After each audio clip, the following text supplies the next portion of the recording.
नमस्कार दोस्तों, UPPSC daily news में आप सभी लोग का स्वागत है। दोस्तों, काफ़ी समय से आप सभी लोग को एलटी ग्रेड की वैकेंसी को लेकर के सूचना दे रहे थे और कुछ लोग थे जो कमेंट कर रहे थे कि ये जो बता रहे हैं ये जानकारी सही नहीं। एग्जैक्ट वही सारी चीज़ें एकदम उसी समय में जुलाई के मध्य में एकदम आपको वो सारी चीज़ें देखने को मिल रही हैं, जैसा कि हमने आप सभी लोग को बताया था। कुछ विषयवार संबंधित मैटर चल रहे थे जिसमें कन्फ्यूजन था, जिसको लेकर के वैकेंसीज क्लियर नहीं हो रही थी, अध्याचन रुका पड़ा था। जैसे उसने आयोग से अपना सब कुछ क्लियर कर लिया और अध्याचन आपका आ भी गया और नोटिस भी आ गई।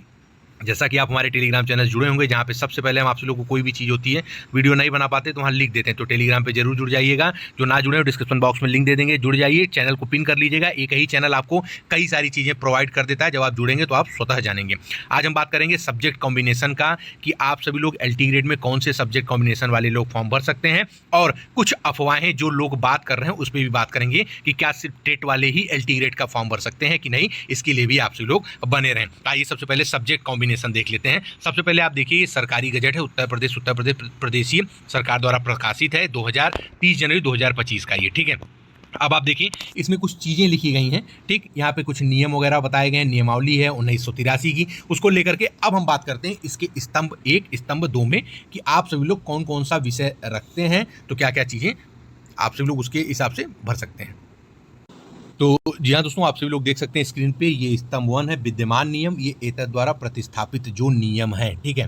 यानी स्तंभ 1 स्तंभ 2 लगभग सेम ही है, बस कुछ चीज़ें थोड़ा थोड़ा परिवर्तित हैं, उसको हम देख लेंगे। तो जो विद्यमान नियम है उसमें यदि सहायक अध्यापक पुरुष और महिला सामाजिक विज्ञान श्रेणी में देखें तो भारत में किसी मान्यता प्राप्त विश्वविद्यालय से इतिहास, भूगोल, राजनीति विज्ञान और अर्थशास्त्र में से कम किन्हीं 2 विषयों के साथ स्नातक की उपाधि 2, पहला वाला होने के साथ ही तब दूसरा है, भारत में किसी मान्यता प्राप्त विश्वविद्यालय से शिक्षा स्नातक अथवा समकक्ष की उपाधि। समझ रहे हैं? तो ये आप सभी लोग दोनों चीज़ें होनी चाहिए, यानी बीएड आप एलिजिबल हैं और साथ ही में आपका ग्रेजुएशन में, जो कि आप सभी लोग का यहाँ पे ग्रेजुएशन देख सकते हैं, स्नातक की जो उपाधि है इन विषयों में होनी चाहिए। अभी हम बात करते हैं सिर्फ विद्यमान नियम की, ठीक है। विद्यमान नियम की चीज़ें देखते हैं।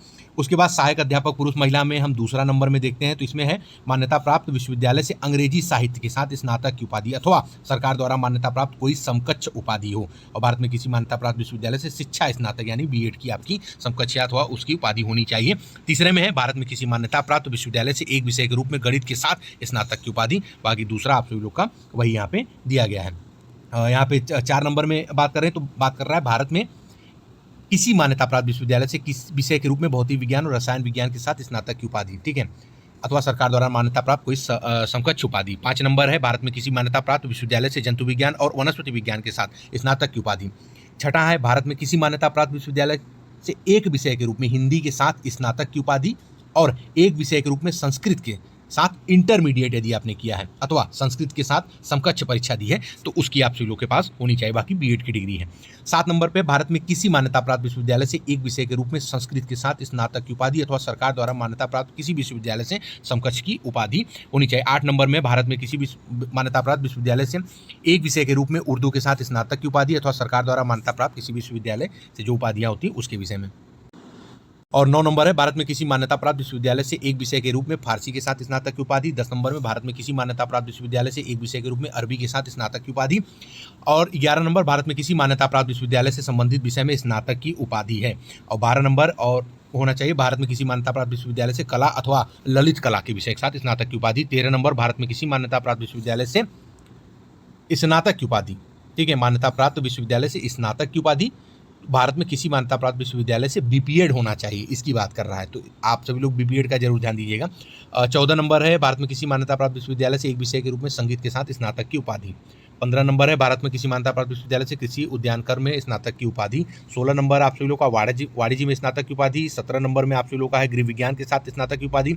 18 नंबर में आपका बीटेक बीई की बात कर रहा है, और यहाँ पे 19 नंबर में आप सभी लोग का मानव विज्ञान में उपाधि की बात कर रहा है, और 20 नंबर में फैशन डिजाइनिंग की बात कर रहा है। ये लास्ट आप सभी लोग का हो गया।